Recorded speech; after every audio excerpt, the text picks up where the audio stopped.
is 602 7000. And we'd like to thank Desert Financial Credit Union for sponsoring our KRIM Community Spotlight Program. Good morning, Rim Country. Chris Higgins in the studio.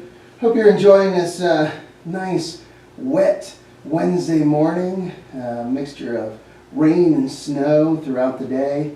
And it's great when we get some precipitation here in Rim Country. Always needed, always welcomed.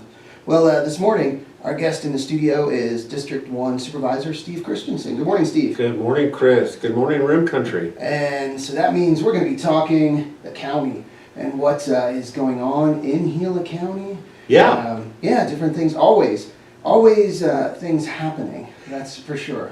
In the best county of Arizona. Hey, Yeah. Yes it is. Yeah, Gila County. I know,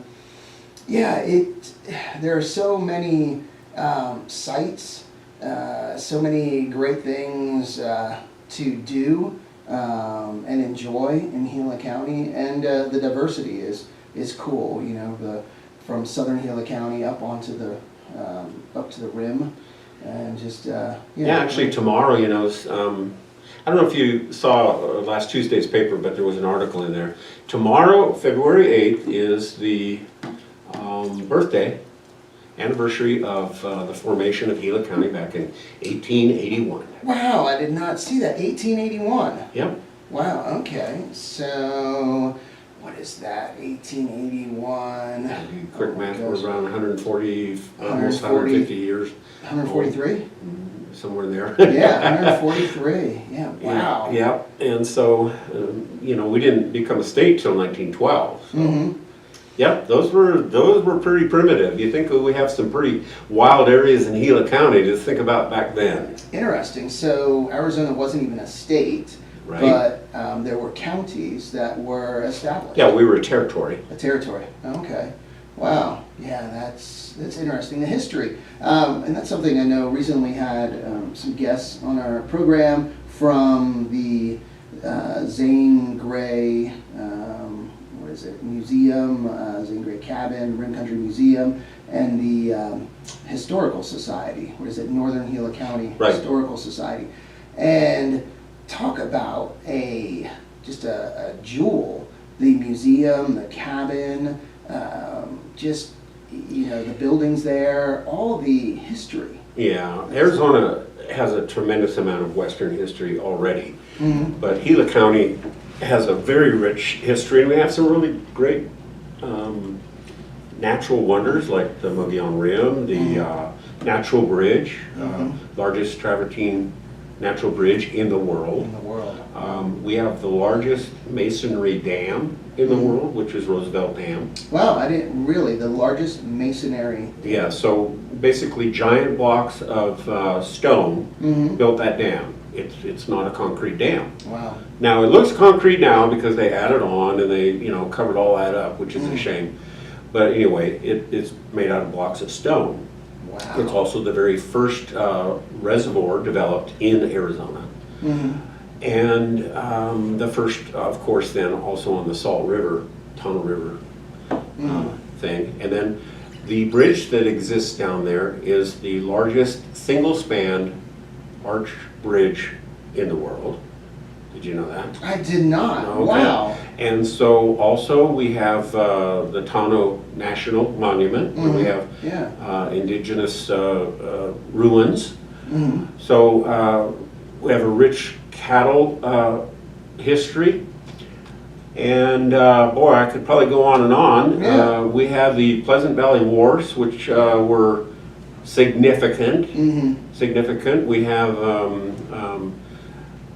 Native American, the Apaches, and different ones here. That the very first person that was ever buried in Pioneer Cemetery lived up in Whispering Pines, and Charlie Meadows was like the son and brother to two that were killed up there by Apaches, and they were the first buried over here in the well, actually they were buried in Whispering Pines and dug back up and then put over here in the Pioneer Cemetery that started that. Strawberry This is where Schoolhouse. the very first rodeo Yeah. ever was, the longest continuous rodeo. Mhm. We started our rodeo in 1884. Prescott, who claims to be the oldest, started in 1887, so just do the math there. We have the oldest rodeo, and right here on Main Street, and so we have a really rich history. And then Zane Grey, the history of Zane Grey, which you had mentioned earlier. Unfortunately, his cabin, his actual real cabin, burned down in the Dude Fire in 1990. So they built a very nice replica of it, though, you know, in Green Valley Park, Yeah. which is the jewel of Payson, that Green Valley Park down there. Yes, and they recently had, to celebrate his birthday, January 31st, Zane Grey Cabin Day, and the entrance to the cabin was free. And when they were on the program, Sandy and Frank, they were talking about the cabin, and even though it's a replica, they had so many photos that they were able to truly replicate the cabin. They weren't guessing or saying, well, it might have looked like this might have been inside the cabin, but with all the photos they had, they were really able to recreate the cabin. Yep, it's a great thing. Go see that. And then the Hashtag Pony Express just came through town. 66 years they've been doing that. You're wearing one of their hats. Yes, I know. I had to buy a new one. I had one that I had for, I don't know, 5 years or so, 6 years, and when I put it next to a new one, thought, wow, this isn't looking that good. So I had to get a new hat. So yeah, Gila County's doing great. The Rim Country's doing great. I'm really proud to represent District 1 here in Gila County and work for the people. Nice, nice. So, what other things? That's great. So that's tomorrow, the birthday. Tomorrow is the Gila County birthday, and there was an article in the paper on Tuesday. So there's actually several articles on Gila County in the paper. So we're very active. Getting close to 150th birthday. So we should do something big. Oh yeah, yeah. Wow. Yeah, that'll be real big. 150 years Gila County. Yeah. So that would be at... It'd be 2031. 2031, okay. We'll start planning. Yeah, there we go. I know. It sounds strange. We'll plan for something in 2031, but you know what? It's 2024. And it'll be here soon. Yeah, yeah. We're already nearing the middle of the second month of that year, so it's like, it's flying by like usual. Yes, yeah. So I want to let everybody know too that, and I maybe mentioned this in the past, but I've been working a while to try and get some flashing speed signs up in Pine and Strawberry, and so those are coming now. Nice. Maybe by the end of February we'll have those in place, I'm hoping. Okay, so, right there on 87, like in the center of town? Yeah, as you enter Pine from both directions, and as you enter Strawberry from both directions. And very similar to what you have when you drive down into Star Valley, and you know, it sort of flashes at you to slow down or whatever. It tells you how fast you're going. And I think they're pretty effective. And so, being that it's a highway, Highway 87, Pine, it's 35 miles an hour through there. It's not highway speeds. Yes. And so as you're coming downhill into it, you pretty much both directions, when they're having festivals and when they're having things in there, there's a lot of people walking around, kids, animals, whatever, could jump out. And you just want to take it slow through there. So, and especially weekends or when there are festivals, even going through the center of Pine, you find yourself going a lot slower, like 15, 20, depending on traffic, how many pedestrians are out, and so on. And that's just how it is. Well, and I got to be honest, this really wasn't my idea. The constituents up there said, this is what we'd like to see. So we're working on that. That'll be coming soon. Yes. The Buckhead Mesa landfill in between Payson and Pine is about an 80-acre site. Okay, just to give you a perspective of how large it is. It's 80 acres. So through the Town Site Act, though, we're going to be purchasing a lot more property up there that we can own and have and use as future landfill sites, and hopefully even maybe have a yard up there. I don't know what we're going to do with it, but we're probably going to purchase about another 600 acres. Wow. Okay. Yeah, so we'll have almost a square mile.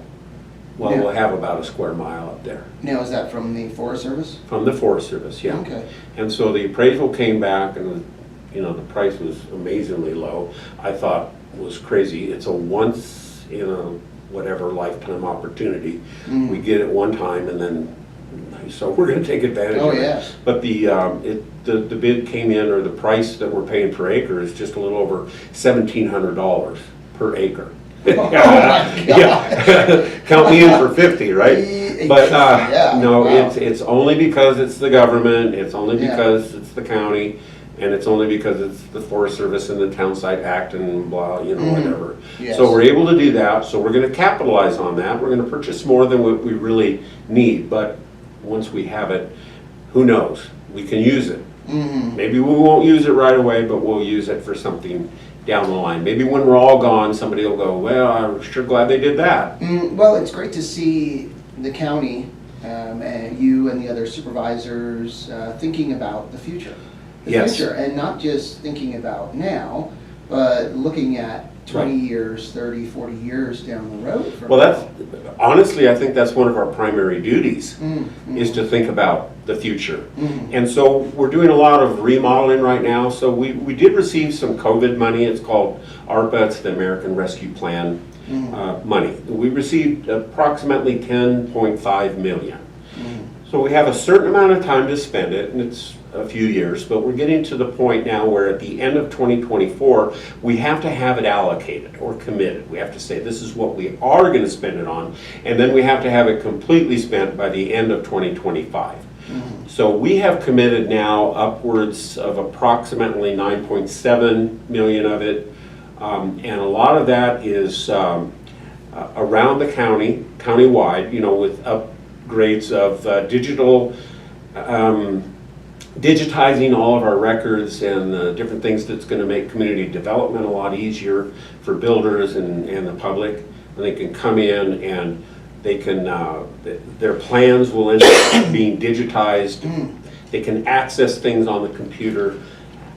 Everybody countywide can access things on the computer. It's not like this giant room full of rolls of paper that they have to dig through to try and find things. And so we're doing that. That's pretty costly. We're also going to upgrade security cameras and systems throughout. And we're going to be remodeling a pretty significant 1.75 remodel, $1 million, if you didn't get that, over here at the older courthouse here in Payson.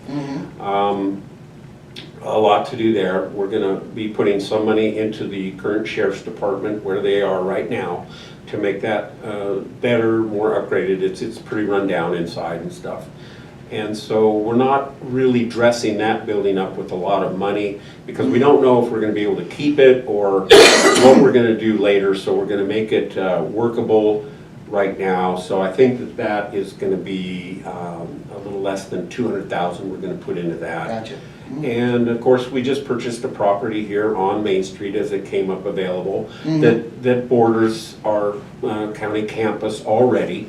So we just expanded that, and there was already a commercial office building on the property. So now we have our IT department in there, and we also have the library district department in there. And so it's freed up a little more space on the property we have on Highway 260. And so we're just constantly looking for doing more and expanding. So over in Young, of course, we have that project, and that's a pretty big project for the Pleasant Valley Veterans Retreat. That's coming along real well. And that's well funded, and it's being run by another kind of a separate board of directors, if you will. And so those are a great group of people. And also we're restoring and upgrading and fixing the fairgrounds that are down in Globe that have been neglected for so long. And so we're putting in some bathrooms, we're upgrading the electrical system, we're paving parking, we're improving buildings, and so we have a big master plan Mhm. there of what we're doing to create the opportunity to have, you know, rodeos there and events there, and programs, and it's gonna be a good thing there too. Mhm. So, when I first came on 3 years ago, I was thinking, well, we either need to get rid of this or do something with it. Mhm. Because it's just 200 some acres of almost an abandoned site. Really? You know, well, they were still doing have to fairs put it and there. stuff Yeah, there, the but county it's fair. it was like the venue there was mainly old horse racing track. Mm. So they had a lot of horse stalls, and I mean, it was set up for horse racing pretty well. Wow. But the grandstands and everything was just kind of melting away. Because of the lack of use and all of that. But there was still a couple of pretty good, nice, large buildings there, so they could conduct the fair and do different things. So what we're going to be expanding different opportunities out there for recreation, Mhm. camping, RVs, rodeos, events, and just attract more economy into Gila County. Mhm. Hopefully people want to do concerts or whatever. Oh yeah.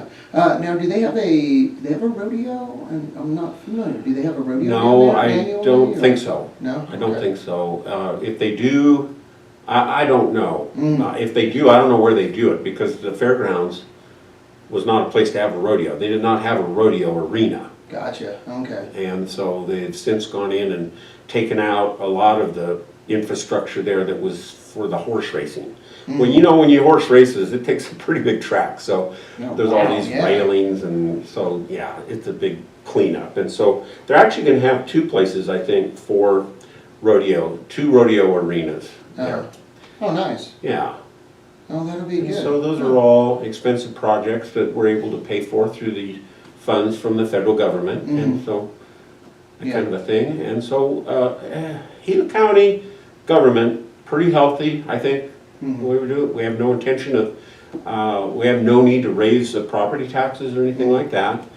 But property values are going up, and as Oh, a yeah. result, people pay a little more, maybe not just a little, but maybe sometimes a lot more for property taxes because the valuations go up. And I will say that that's not something that I control.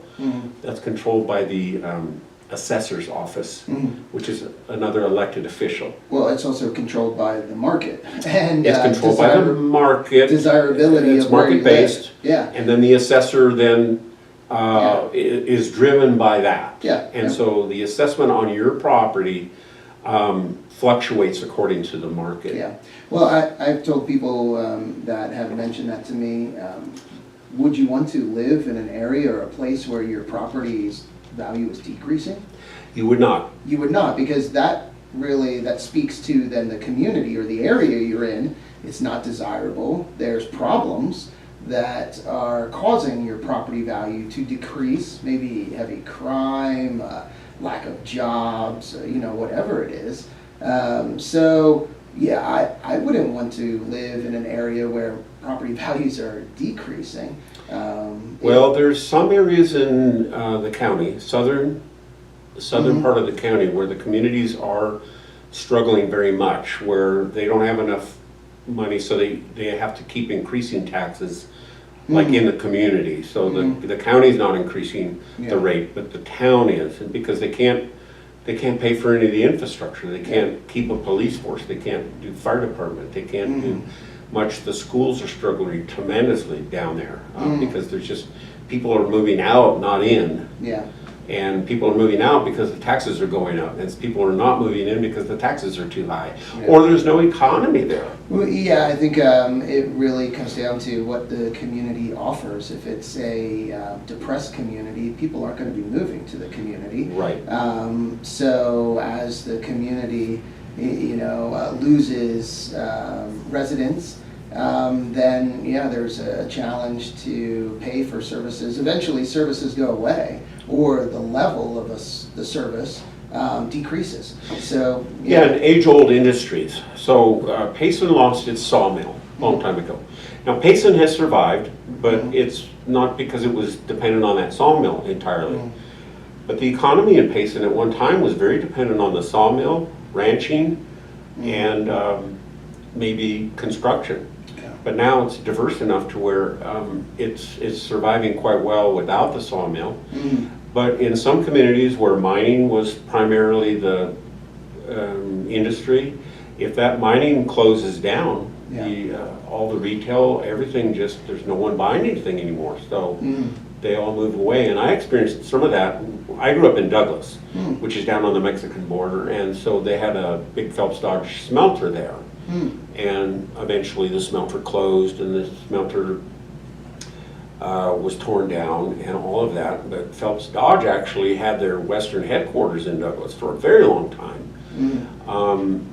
They basically established the town back in 1904, and then back in the 70s, the headquarters and all that, they moved to Phoenix. And which makes sense. I mean, that's Phoenix is kind of the world headquarters for everything. But so they did that, and when they did that, all of the very high-paying jobs, all of that moved out, and then the smelter closed, and all those jobs moved out. And pretty soon you just see the collapse of everything downtown, all the businesses, and the whole thing just falls apart. And it's really sad to watch because they had magnificent buildings and magnificent homes. And really, it's like Bisbee. Bisbee has some tremendously good things, and then they closed the pit, and that whole thing went through a really a tough time. And then now, of course, it's like a tourist attraction, and so it's one of those places you go shopping and go to the coffee shops and buy tie-dyed shirts and stuff. So, oh yeah, I know at a Local First Arizona conference one year there was a speaker from and it was a county. They were representing a county in Ohio where there was an Air Force base, and that was their main employer. Most of the people were employed at the Air Force Base, and all the money that it put into that county really kept that county going. Well, the base shut down, so all those jobs went away, the money went away, and they were struggling for years. Eventually, DHL, the shipping company, bought the base and brought their operations to that base, and they were there for I forget how many years. But what the county learned through that time, and they decided we need to really diversify our revenue streams, because if we're solely dependent again on one entity, one organization, DHL, then the same thing can happen because there's no guarantee they'll be here forever. So they really started focusing on small businesses and money coming in from other sources. And the analogy they used was, instead of like a plant, a tree, or vegetation that has one main taproot, and that taproot really supplies all the nutrients and water to the plant, have all the little feeder roots. So you have that root system that gets out there further, doesn't go as deep, but if some of the roots get cut, you still have others that can supply life to the plant. And it's like that with a community. If you just have that one taproot and you're fully dependent on that one revenue stream, if it gets cut, you're really hurting. You are, and that's why there's so many ghost towns in Arizona, Nevada. It was boom and then bust. So mining, generally speaking, they'd find something, they'd build it up, and if it wasn't for the history of Tombstone, it'd probably be one of those ghost towns. But tourism keeps that place alive. But yeah, the silver mine ran out in Tombstone, and but there's a lot of ghost towns around that they just out in the middle of nowhere because they had silver, gold, or copper or something, and then when that was mined out, it's like goodbye, and they just abandoned the houses and everything. It's like leave, whatever. And one of the people watching this morning on our Facebook live stream, Bill Carr, have to mention him because he was just down in Tombstone. He goes down for the Tombstone Film Festival. Yes, I know Bill. That was another thing that probably real big for that town, that community. film festival. And Yeah, and that's a starting new that. thing for them. Mhm. So it's either, what is it, maybe the second year they've done it, but I remember, and comment if you want, Bill, or if you can, I recall him being there last year. I don't know if he was there the year before, but it's been at least 2 years. yeah, and At I least think 2 that's years. probably going to grow to be a real deal. I mean, Yeah, because- well, and hopefully the film industry, we can get more companies coming in and filming in Arizona. Yeah. Because I know they have been traveling through Arizona, going to New Mexico because of state incentives or things offered by the state. So they're filming in New Mexico and filming a film. They say, "Oh, this is Arizona," but it's in New Mexico. or Calgary. Yeah. So, you know, Yeah.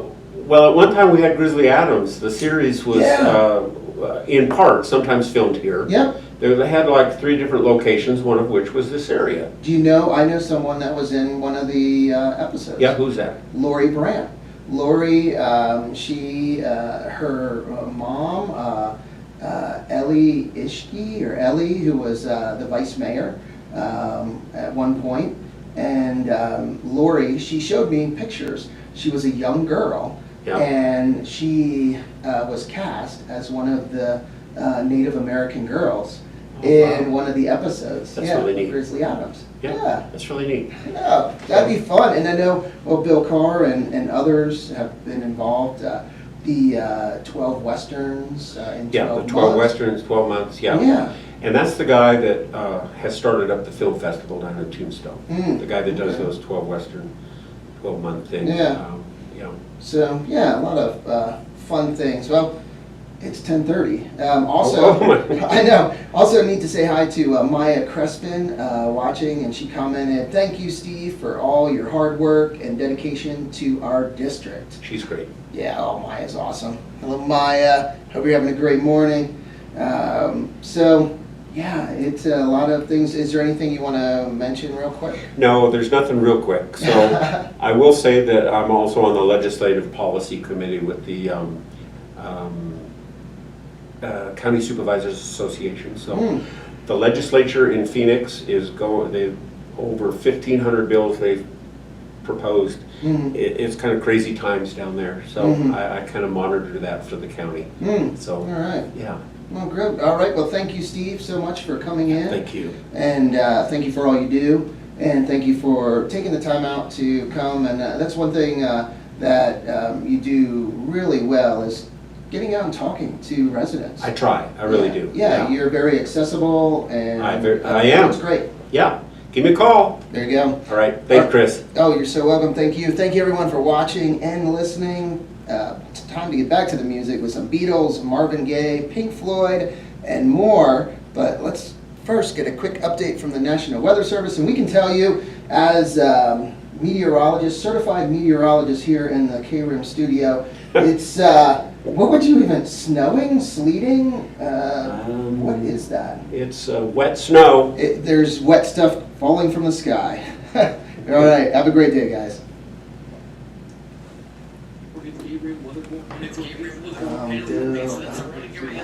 Bill didn't respond. See you later, guys.